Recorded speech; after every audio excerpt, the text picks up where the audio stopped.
Thank you श्रवण जी।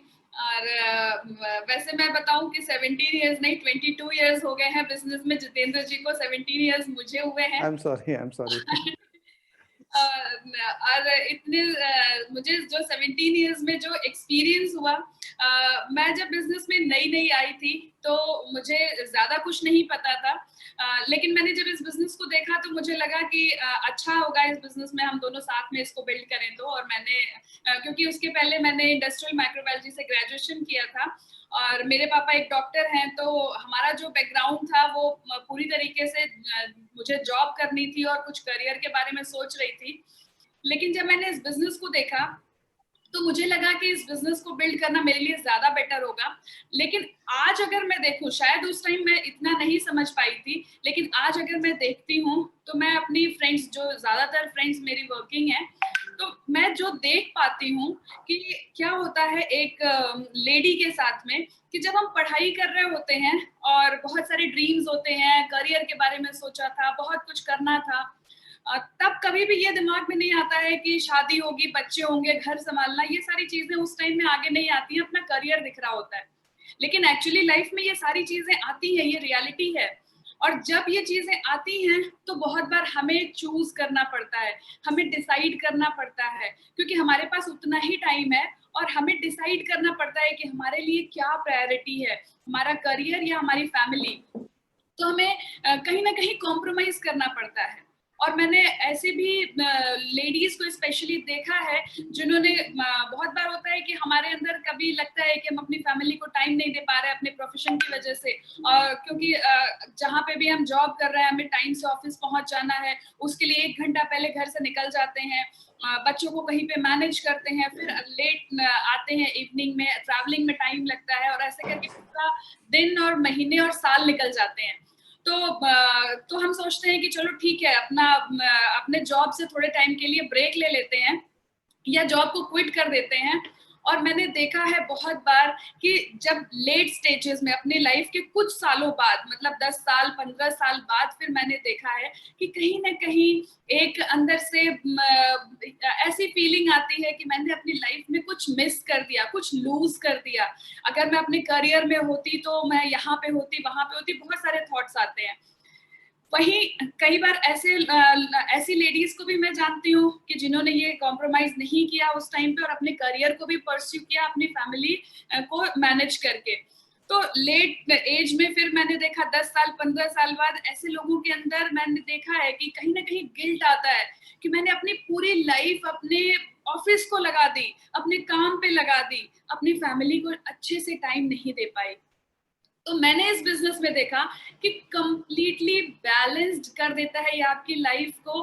आपका जो spare time है, जो फ्री टाइम है, आपका ऐसा टाइम जो शायद अनप्रोडक्टिव चला जा रहा था या लेस प्रोडक्टिव काम कर रहे थे, सिर्फ उसी टाइम को यूज करके ये बिजनेस बिल्ड कर सकते हैं। और सबसे अच्छी बात कि अपनी फैमिली के साथ भी हमें कॉम्प्रोमाइज नहीं करना पड़ता है। और इसीलिए जैसे जितेंद्र जी ने कहा कि आप एक अच्छी लाइफस्टाइल को लीड कर सकते हैं। तो लाइफस्टाइल में 2 चीजें हैं, लाइफ और स्टाइल। स्टाइल आपको पैसे से मिल जाता है, जैसे जैसे आप अपने करियर में ग्रो करते हैं तो आपको पैसे मिलते हैं, स्टाइल आ जाता है। लेकिन लाइफ कहीं ना कहीं वहां पे हमारी खत्म हो जाती है, क्योंकि हमारी फ्रीडम खत्म हो जाती है जैसे जैसे हम अपने करियर में ग्रो करते हैं। ये बिजनेस आपको ट्रू लाइफस्टाइल पाने में हेल्प कर सकता है। अब अगर बिजनेस की बात कर रहे हैं, बहुत सारी बातें जितेंद्र जी ने आप लोगों से की, कुछ और भी बातें वो आपसे करने वाले हैं। मैं बस थोड़ा सा अगर आपको कहूं, जैसा इन्होंने कहा कि कहीं भी आप सोचिए, अगर आपको कोई बिजनेस करना होता है तो बहुत सारी चीजें इंश्योर करनी होती है, कैपिटल लगाना होता है, इंफ्रास्ट्रक्चर बनाना है, ब्रांडिंग करनी, बहुत सारी चीजें करनी होती हैं।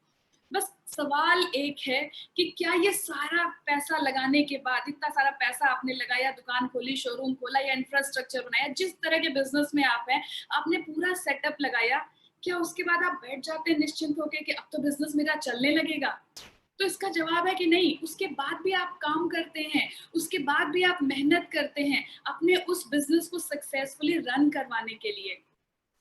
यहाँ पे अगर ये देखें, ये बिजनेस जो है, इस बिजनेस में आपके लिए आपके एक प्लेटफॉर्म से रिलेटेड जितनी जरूरतें हैं, चाहे वो प्रोडक्ट से रिलेटेड हो या infrastructure, logistic, branding, research and development, सारी चीजें आपका पार्टनर एमवे आपके लिए कर दे रहा है। और बस हमें क्या करना है, थोड़ा सा काम करना है। और क्या काम करना है वो भी सिखाने के लिए हम लोग इतने फॉर्चुनेट हैं कि हम एक ऐसे बिजनेस में हैं जहां हमारे पास एक टीम है जो हमें ये सिखा रही है। हमारे अपलाइंस की पूरी टीम है जो हमें सिखाती है स्टेप बाय स्टेप कैसे हम इस बिजनेस को बिल्ड कर सकते हैं। तो ये लोग अपने एक्सपीरियंसेस हमें सिखाते हैं और हम इस बिजनेस को सीख करके थोड़ी सी मेहनत करके एक बहुत बड़ा अंपायर क्रिएट कर सकते हैं। एमवे बिजनेस के साथ एक और बहुत अच्छी चीज है, जैसा कि आप सभी लोग जानते हैं कि जैसे जैसे टाइम बीतता है दुनिया इवॉल्व होती है। और जब हम इवॉल्व होते हैं, जब हम ग्रो करते हैं, जब लोगों की तरक्की होती है, आप देखिए बहुत सारी चीजें चेंज होती रहती हैं टाइम टू टाइम। बहुत सारे और क्योंकि चीजें चेंज हो रही हैं, दुनिया बदलती है, मार्केट सिचुएशंस चेंज होती है, लोगों की थॉट प्रोसेस चेंज होती है, तो टाइम टू टाइम बहुत सारे ट्रेंड्स आते और जाते रहते हैं। अब अगर आप किसी भी बिजनेस में हैं, हो सकता है आज उसका मार्केट बहुत अच्छा हो लेकिन 10 साल बाद सिचुएशन शायद सेम ना रहे। तो ऐसे में हमें क्या करना पड़ता है, जब हम किसी बिजनेस में हैं तो हमें सारी स्टैटिक, सारी मार्केट रिसर्च, हर एक चीज पे अपनी नजर रखनी होती है कि किस तरीके से मार्केट चेंज हो रहा है, किस तरीके से हमें इवॉल्व होना इम्पोर्टेंट है ताकि हम मार्केट में बने रहें।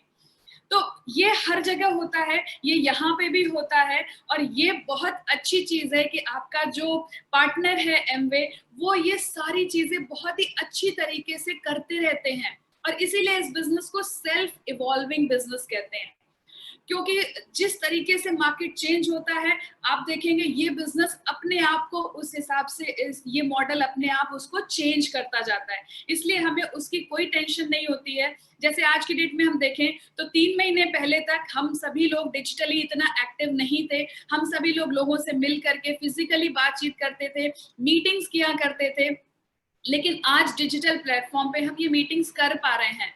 तो बहुत ही तेजी से ये बिजनेस फिजिकल टू डिजिटल अपने आप ये चेंज हो गया। हमने इसके लिए थोड़ा सा एफर्ट लगाया और हमारा पूरा business physical to digital shift हो गया।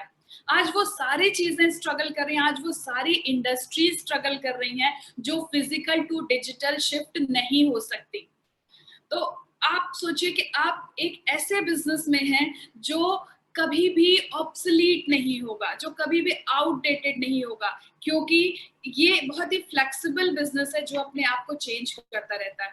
तो मैं बस फिर से यही कहना चाहूंगी कि जिसने भी आपको इनवाइट किया है, जिसने भी आपको लिंक भेजा है, उनसे इसके बारे में डिटेल में जरूर पूछिएगा, क्योंकि वो आपकी जरूरत के हिसाब से, आपकी लाइफस्टाइल, आपकी नीड, आपका एज ग्रुप, आपके सपने, आपकी रिक्वायरमेंट्स, इन सारी चीजों के हिसाब से आपको सॉल्यूशन प्रोवाइड कर सकते हैं।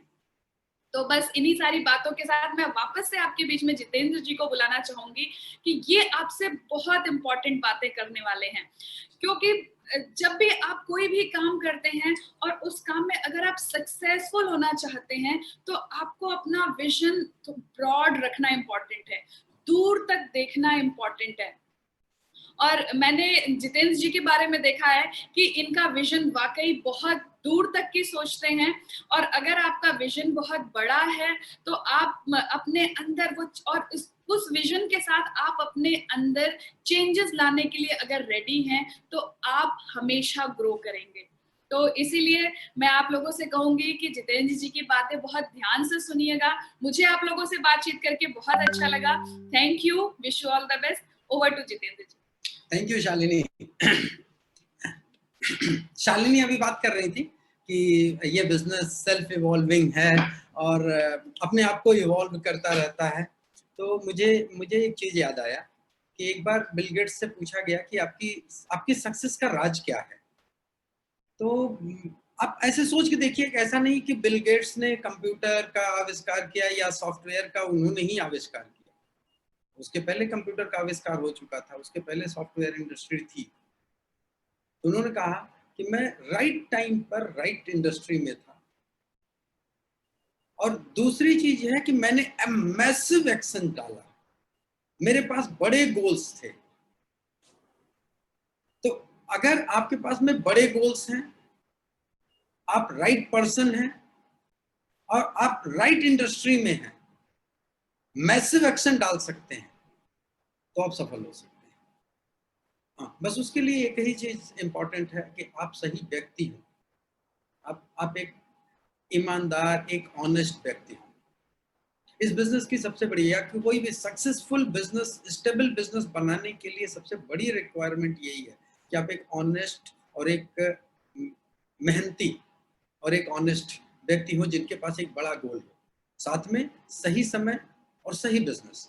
तो कैसे कैसे कैसे हम कह सकते हैं कि ये बिजनेस सही है? मैं कुछ आपको स्टैटिस्टिक्स और कुछ आंकड़े और कुछ थोड़ा सा हिस्ट्री में जा करके, क्योंकि हमें अगर सीखना है ना, पहले मैं सोचता था हिस्ट्री बड़ी मतलब बोरिंग सी चीज होती है, लेकिन अब मुझे धीरे धीरे समझ में आता है कि हिस्ट्री एक ऐसी चीज होती है कि जो, ऐसे समझ लीजिए कि आपके लिए बहुत कुछ आपको सिखा सकती है, बहुत कुछ आपको लर्न करा सकती है, अगर आप उससे सीखने के लिए तैयार हैं तो शालिनी ने कहा ये बिजनेस सेल्फ इवॉल्विंग है, और अभी हम लोग देखेंगे कि किस तरह से इवॉल्व होते हुए ये बिजनेस कहां तक कैसे पहुंच चुका है, और कैसे इस बिजनेस में आप एक अपना बड़ा बिजनेस एम्पायर बना सकते हैं, कैसे एक लेगेसी क्रिएट कर सकते हैं।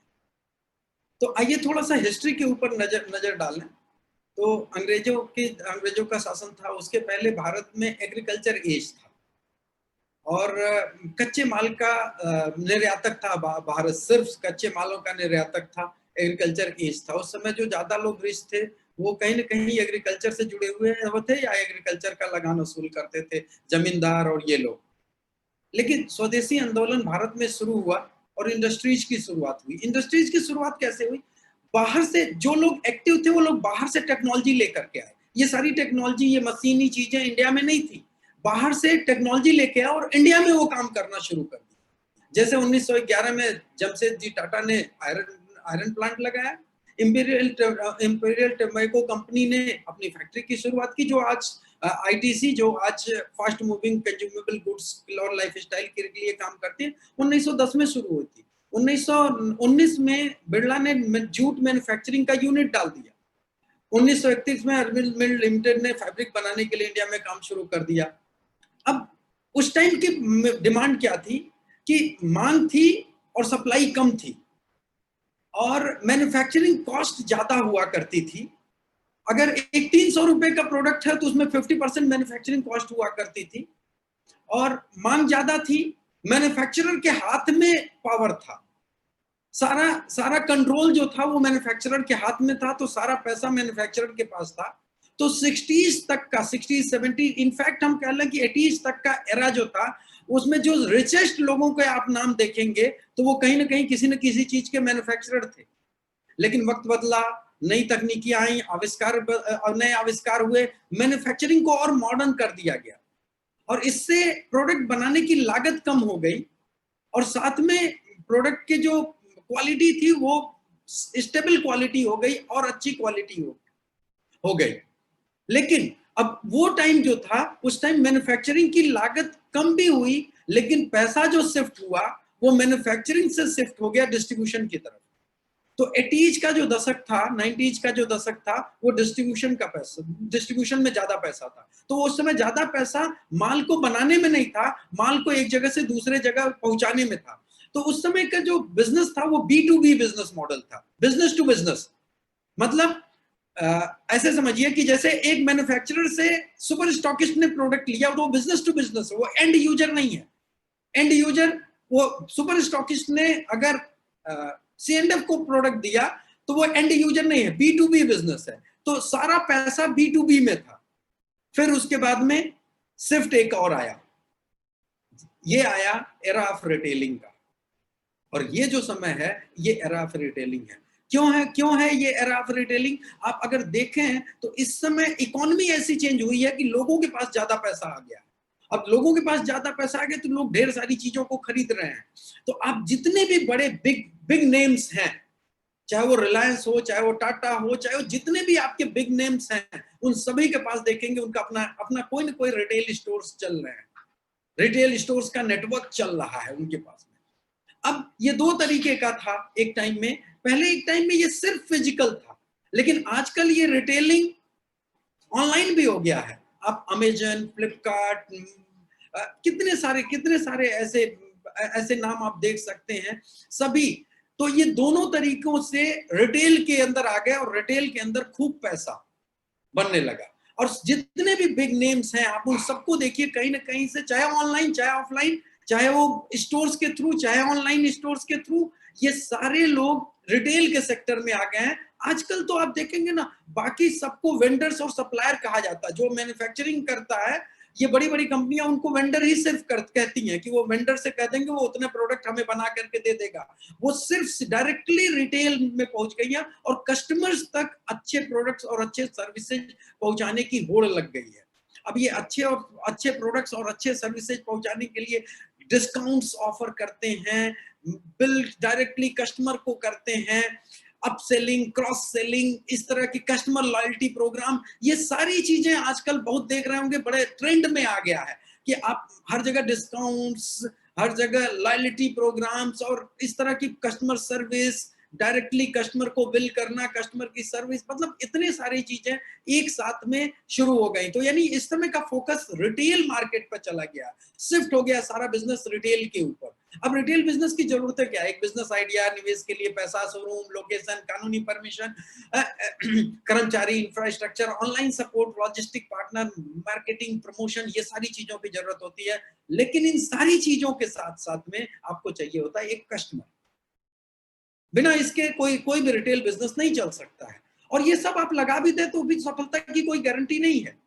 कोई भी स्टार्टअप बिजनेसेस और ज्यादातर बिजनेसेस जो आजकल या पहले भी शुरू होते थे, तो ज्यादातर बिजनेसेस की स्टैटिस्टिक्स क्या है कि 90% बिजनेसेस फर्स्ट 5 ईयर में बंद हो जाते हैं और फिर बचे हुए जो 10% है नेक्स्ट 5 ईयर में, उसमें से 90% बिजनेसेस बंद हो जाते हैं। तो 10 ईयर के टेन्योर में अगर बिजनेस को आप स्टडी करिए तो आप देखेंगे, हो सकता है शुरू में वो थोड़ा सा सक्सेसफुल दिखाई दे, लेकिन 10 साल के टेन्योर में आप उस बिजनेस को आप जब उठा करके देखेंगे तो वो बिजनेस 10 साल के टेन्योर में 1% बिजनेसेस ऐसे होते हैं जो सर्वाइव कर पाते हैं। बाकी बिजनेसेस कहीं ना कहीं से बीच में ही खत्म हो जाते हैं, बंद हो जाते हैं।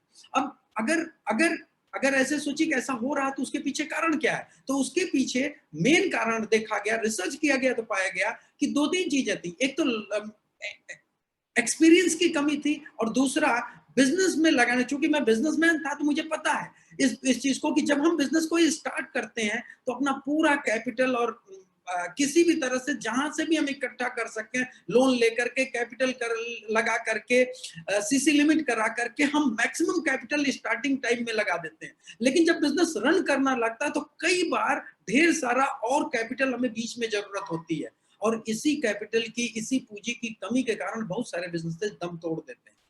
जब कोई भी ट्रेंड शिफ्ट आता है या कोई भी शिफ्ट मार्केट में आता है तो एक फिर से बड़े कैपिटल की जरूरत पड़ती है और साथ में एक्सपीरियंस की कमी होने के कारण हमारे पास ज्यादातर बिजनेसेस इसीलिए फेल हो जाते हैं। तो अब अगर देखें तो यहां पर हमारे पास में ये रिस्क बिल्कुल नहीं है। अब ये रिस्क नहीं रहे तो अब आप देखिए कि पहले जो जमाना मैन्युफैक्चरिंग का था, डिस्ट्रीब्यूशन में, अब ये जमाना है रिटेल का और वो भी ये जमाना है इंटेलेक्चुअल रिटेल का। इंटेलेक्चुअल रिटेल में क्या है, क्योंकि आप ऐसे सोचिए कि सिर्फ अगर आपको नीड को आइडेंटिफाई करना हो कि कौन सी फैमिली की नीड क्या है और उस नीड को आप सेटिस्फाई कर सके, यही इंटेलेक्चुअल रिटेल है। यानी प्रोडक्ट को बनाने की जिम्मेदारी आपकी नहीं, पहुंचाने की भी जिम्मेदारी आपकी नहीं है। आज के डेट में अगर आप देखें तो आप किसी भी हर एक व्यक्ति के हाथ में एक फोन है और वो फोन पर कोई न कोई ऐप ऐप है, ऐसे जैसे फ्लिपकार्ट के या मिंत्रा के या अमेजन के, इस तरह के कोई, और टाइम टू टाइम आदमी उसे क्लिक करके देखता रहता है। अब वो क्लिक करके देखता है, थोड़े टाइम में कोई प्रोडक्ट उसे दिखा, पसंद आया, एक बार देखा, 2 बार देखा, थोड़े टाइम में उसे वो ऑर्डर कर लेता है। तो आज की जो दुकान है वो यहाँ पर सबसे बड़ी दुकान आ गई है और प्रोडक्ट उनके घर तक पहुंच जाते हैं। अगर आपके पास में कोई एक ऐसा सिस्टम है कि सबके हाथ में ये दुकान आप अपनी पहुंचा सकें और सिर्फ आप एक काम कर सकें कि लोगों की नीड आइडेंटिफाई कर सकें और उन्हें उस नीड को कौन से प्रोडक्ट से सेटिस्फाई कर सकते हैं, उस नीड को फुलफिल कौन से प्रोडक्ट से कर सकते हैं, बस इतना आप बता दें। यही है इंटेलेक्चुअल रिटेल। अब आज के समय में जो ये चेंज आया है सबसे बड़ा, कि सबके हाथ में आप अपना एक ऐप दे सकते हैं, एमवे का ऐप, और उस ऐप के थ्रू एक बड़ा बिजनेस खड़ा कर सकते हैं। तो कैसे? अब यहाँ पर एमवे का एक ऐप है जिसके थ्रू आप सारी जानकारी, प्रोडक्ट की इंफॉर्मेशन, उसका सारा सपोर्ट सिस्टम आप पा सकते हैं, और साथ में बिजनेस को खड़ा कैसे आप करेंगे, कैसे आप अपने इस ऑनलाइन बिजनेस को, कैसे आप अपने एमवे बिजनेस के स्ट्रक्चर को, कैसे आप इसको और ज्यादा प्रॉफिटेबल बनाएंगे, इसके लिए हमारे पास में ब्रेड वर्ल्ड वाइड और अपलाइन में हमारे कोच और मेंटोर हैं। अब अगर इन तीनों के साथ में आपने कॉम्बिनेशन बना लिया, तो आप एक सुपर बिजनेसमैन के तौर पर माने जाएंगे, और एक सुपर बिजनेसमैन आप हो जाएंगे बिना किसी लायबिलिटी को क्रिएट किए हुए। तो आपको क्या, किस चीज की नीड है? कि अपने कस्टमर क्रिएशन, उनके साथ रिलेशनशिप, उनके साथ ट्रस्ट बिल्ड करने की। और ये कस्टमर बेस है हमारे हमारे स्कूल कॉलेज के दोस्त, हमारे ऑफिस के साथी, हमारे फैमिली, हमारे रिलेटिव, हमारे पड़ोसी, हमारे आसपास के लोग। तो इस रिटेल इंडस्ट्री में हम कितना बड़ा कुछ कर सकते हैं, मैं आपको बताऊं। अभी अगर ये देखा जाए तो 2025 तक ये रिटेल इंडस्ट्री 1.1 ट्रिलियन डॉलर से 1.3 ट्रिलियन डॉलर तक की ये इंडस्ट्री हो चुकी रहेगी। इस रिटेल इंडस्ट्री में कौन कौन से प्रोडक्ट्स होंगे? इस रिटेल इंडस्ट्री में होंगे basically FMCG products, nutritional product, skin care products. इस तरह के प्रोडक्ट का मार्केट 1.1 ट्रिलियन डॉलर, मतलब बहुत सारे देशों की सरकार की पूरी जीडीपी इतनी नहीं होती है। इंडिया में रिटेल इंडस्ट्री 2025 तक इतनी बड़ी होने जा रही है। अगर इंडिया न्यूट्रिस्यूटिकल मार्केट को अगर हम देखें तो 2017 में ये लगभग 27.5 करोड़ हजार करोड़ की थी। अभी अभी ये इंडस्ट्री करीब ये मान के चले तो 1 लाख करोड़ से ज्यादा की बड़ी हो जाएगी। ये 2017 में अगर हम देखें तो ये इंडस्ट्री, स्किन केयर की इंडस्ट्री 2017 में 1100 करोड़ की, 11,000 करोड़ की थी। 2023 तक ये 18,700 करोड़ की ये इंडस्ट्री हो जाएगी। अगर हम एयर प्यूरिफायर्स का मार्केट देखें तो 2018 में ये केवल 372 करोड़ का इंडियन मार्केट था इसका, और इंडिया में 1600 करोड़ का 2024 तक ये मार्केट हो चुका। और हम इन सारी इंडस्ट्री की अगर मैं बात करूं, चाहे हम न्यूट्रिस्यूटिकल की बात कर रहे हैं, चाहे हम स्किन केयर की बात कर रहे हैं, चाहे हम एफएमसीजी की बात कर रहे हैं, और चाहे हम बात कर रहे हैं प्यूरिफायर्स का, इन सब में हम नंबर 1 है। दुनिया में सबसे बेस्ट क्वालिटी के प्रोडक्ट प्रोवाइडर हम हैं, सबसे बेस्ट क्वालिटी की डोर स्टेप सर्विस प्रोवाइडर हम हैं। अब अगर देखें तो इस इंडस्ट्री में हम किस तरह से हम आगे बढ़ेंगे, तो इस इंडस्ट्री में आगे बढ़ने का फॉर्मूला बस बड़ा सिंपल है कि हम रिलेशनशिप और बॉन्ड अपने कंज्यूमर के साथ में कैसा बना रहे हैं, उनको पर्सनलाइज प्रोडक्ट्स और सर्विसेज दे रहे हैं। जैसे ही उनकी नीड है, वो नीड आइडेंटिफिकेशन, बहुत सारे लोगों की नीड है, उनको पता ही नहीं है कि उनकी नीड कौन सी चीज प्रॉपरली उनकी नीड को सेटिस्फाई कर सकती है।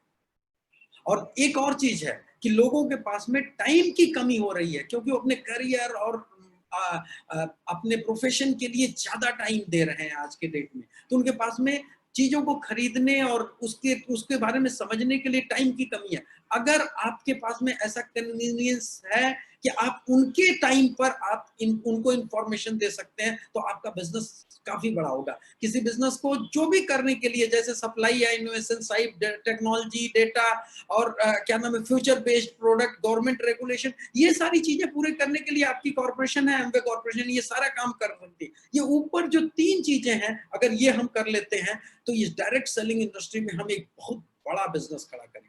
केपीएमजी की रिपोर्ट ये कहती है 2025 तक 65,000 करोड़ के लगभग की ये इंडस्ट्री पहुंच चुकी होगी, जो कि अभी 7-8 हजार करोड़ की इंडस्ट्री है। अब ये 65,000 करोड़ को आप सोचो 2025 तक, ये इस टाइम ये इंडस्ट्री और तेजी से बढ़ रही है। ये कोविड के बाद में आप देखिए कि डिजिटल और एफएमसीजी प्रोडक्ट्स के सारे बिजनेसेस बहुत तेजी से ग्रो हुए हैं, और ये आगे भी बहुत तेजी से ग्रो होंगे, और इसमें डायरेक्ट सेलिंग के लिए सबसे बड़ा अवसर है। क्योंकि आप अगर इस बिजनेस मॉडल को अगर ठीक से समझेंगे तो आप इसको और अच्छे से समझ पाएंगे कि ये हमारे लिए सबसे बड़ा अवसर है। इसमें इसमें सबसे बेस्ट करने के लिए क्या चीजें हमें करने की जरूरत होंगी, बस ये कुछ बेसिक चीजें हैं। अगर ये इतना हम कर लेते हैं तो इस इंडस्ट्री में हम सबसे बेस्ट और सबसे बिगेस्ट बिजनेस खड़ा करेंगे।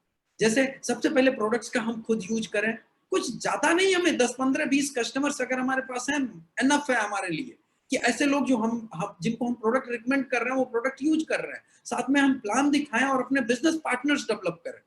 तो हम जैसे हम लोग प्लान में बातचीत कर रहे थे कि प्रोडक्ट को यूज करें और प्रोडक्ट कुछ कस्टमर्स बनाए और कुछ बिजनेस पार्टनर्स बनाए। अब वो जो बिजनेस पार्टनर्स हैं या हम खुद हैं, सीखने के लिए कुछ रिकमेंडेड ऑडियोज प्रोग्राम के ऊपर आ जाए। हम BWW का स्मार्ट टच ऐप डाउनलोड करके उसमें से कुछ ऑडियो और वीडियोज को हम रिकमेंडेड जो हैं, जो आपकी अपलाइन रिकमेंड करती है, उन सारे ऑडियोज और वीडियोज को परचेज करके हम उन्हें सुन सकते हैं। कुछ कुछ बुक्स हैं जो आपके अपलाइन रिकमेंड करते हैं, उन बुक्स को पढ़ें। साथ में मीटिंग्स, अपलाइन के द्वारा रिकमेंडेड मीटिंग्स और सेमिनार्स और अटेंड करें। एक और चीज बड़ा इंपॉर्टेंट है, जैसे मैंने कहा ना कि आपको अकाउंटेबल होना पड़ेगा, आपको एक ईमानदार व्यक्ति बनना पड़ेगा। क्योंकि अगर आपकी ब्रांडिंग कैसी है, इसी के ऊपर कोई भी बिजनेस चलता है। लोग आपके ऊपर भरोसा कितना करते हैं, अगर आप अकाउंटेबल नहीं है तो लोग आपके ऊपर भरोसा नहीं करेंगे। एक चीज हमेशा याद रखिए कि जब आप भरोसा करने लायक बनते हैं तब लोग आपके ऊपर भरोसा करते हैं, और जितने ज्यादा लोग आपके ऊपर भरोसा करेंगे उतने सक्सेसफुल आप इंसान बनेंगे। तो भरोसा करने योग्य हम कैसे बन सकते हैं? 3 बेसिक चीजों को अगर हम ध्यान रखें कि जो कुछ भी हम बोलें, कोई भी चीज शॉर्ट टर्म या झूठ बोल करके कभी भी किसी को कन्विंस करने की कोशिश नहीं करें। हम जब भी बोलें अपने अपने शब्दों को वैल्यू दें। दूसरा, टाइम की वैल्यू दें।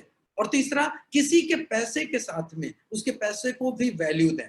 अगर ये 3 चीजों को हम अपने और दूसरों के टाइम, अपने टाइम और दूसरे के टाइम को वैल्यू देते हैं, अपने शब्दों और दूसरे के शब्दों को वैल्यू देते हैं, अपने पैसे और दूसरे के पैसों को भी उतनी ही वैल्यू देते हैं, तो हम इस बिजनेस को बहुत स्ट्रॉन्ग खड़ा करेंगे। हम सीखने के लिए तैयार रहें और साथ साथ अपने लोगों को सिखाने के लिए भी तैयार रहें।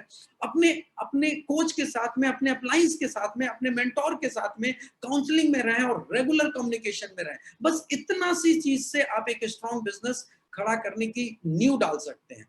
बिजनेस बड़ा कैसे होगा, बस ये कुछ बेसिक्स हैं। सबसे पहले आपको इस बिजनेस को क्यों करना है ये ज्यादा इंपॉर्टेंट है, कैसे से ज्यादा इंपॉर्टेंट क्यों है। क्यों ये ज्यादा इंपॉर्टेंट है, जैसे ट्रेडिशनल बिजनेस जब मैंने शुरू किया था तो मेरे पास में, मैंने सबसे पहले अपना 2 जगह शोरूम बनाया और दोनों जगह शोरूम खरीदने, बनाने, वर्कशॉप बनाने में मैंने लाखों रुपए खर्चा किया।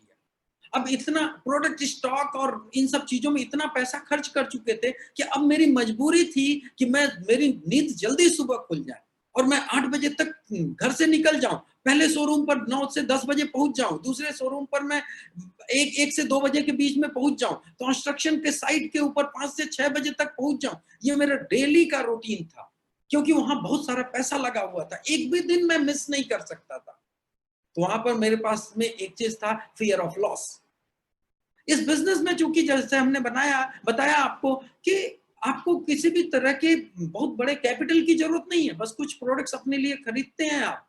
इतने बड़े कैपिटल को, कुछ ऑडियो वीडियोज खरीदते हैं, कुछ बुक्स खरीदते हैं, इतना बड़े कैपिटल की जरूरत नहीं है, तो कोई रिस्क नहीं है। और जनरली आज तक हम लोगों ने ये देखा है कि हम रिस्क से ज्यादा ड्राइव होते हैं। तो यहां पर जब रिस्क नहीं है तो हमारे पास में ड्राइविंग फोर्स गायब हो जाता है। तो इसलिए अगर ड्राइविंग फोर्स हमें नए तरीके का अपना पैदा करना पड़ेगा, अपने ड्रीम्स। और जब मैं इस बिजनेस में आया, जब मेरा ड्राइविंग फोर्स बन गया, तब मैंने इस बिजनेस को कर दिया। और मेरा ड्राइविंग फोर्स ये था, सब चीजें हमारी फैमिली में, हमारे घर में लगभग तक जितनी चीजें आदमी सोचता है सारी चीजें मौजूद थी, लेकिन एक ड्राइविंग फोर्स मेरे अंदर काम किया कि जब मैं सबसे बेस्ट वाला काम करूं, अपनी बेस्ट गाड़ी खरीदने जाऊं, तो मैं एक चेक लिखूं और मुस्कुराते हुए चेक पेमेंट करूं और गाड़ी लेके वापस आ जाऊं। जब अपने बच्चे को सबसे बेस्ट स्कूल में पढ़ाऊं तो एक चेक लिखूं और मुस्कुराते हुए वो पेमेंट हो जाए। सिर्फ यही ड्राइविंग फोर्स था। कहीं घूमने जाऊं तो बेस्ट होटल बुक करूं, बेस्ट वे ऑफ ट्रेवलिंग हो हमारी। कुछ खरीदने जाऊं तो जो चीज मुझे पसंद आए वो मैं खरीदूं। जब मैं अपने दोस्तों को पार्टी दूं किसी किसी रेस्टोरेंट, किसी होटल में, तो मैं मेन्यू के दाहिने साइड देखने के बजाय बाएं साइड देखूं और बेस्ट पार्टी दूं। तो मैं सिर्फ ये करना चाहता था, जो कि ट्रेडिशनल बिजनेस से कितना भी पैसा कमाने पर संभव क्यों नहीं था, क्योंकि ट्रेडिशनल बिजनेस में हमें एक बात की और चिंता हमेशा होती थी कि अगर कैपिटल एक्स्ट्रा नहीं होगा तो कोई चेंज आएगा तो हम कहां से पैसा ले आएंगे। तो इसलिए वहां के बिजनेस को, पैसे को बचा के रखना और वापस से बिजनेस में निवेश करने की बार बार जरूरत पड़ती थी। लेकिन यहाँ के पैसे को आपको बार बार निवेश करने की जरूरत नहीं होती है। आप अपने लाइफ स्टाइल के ऊपर खर्चा कर सकते हैं अगर आप एक अच्छी इनकम बना रहे हैं। तो आपके पास में लिस्ट ऑफ ड्रीम्स अगर है तो आपके पास ड्राइविंग फोर्स है।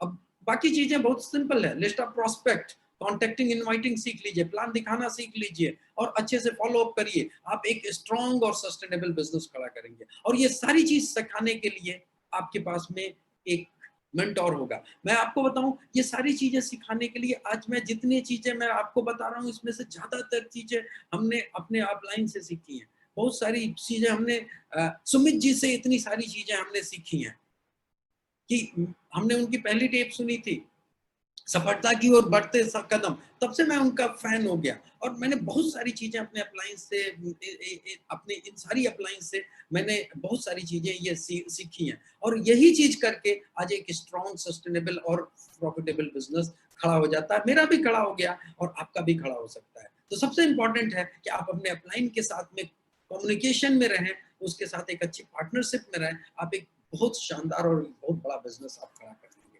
तो इन्हीं सारी बातों के साथ आप लोगों से बातचीत करके बहुत ही मजा आया, बहुत ही अच्छा लगा। थैंक यू, बहुत बहुत धन्यवाद। फिर मिलते हैं।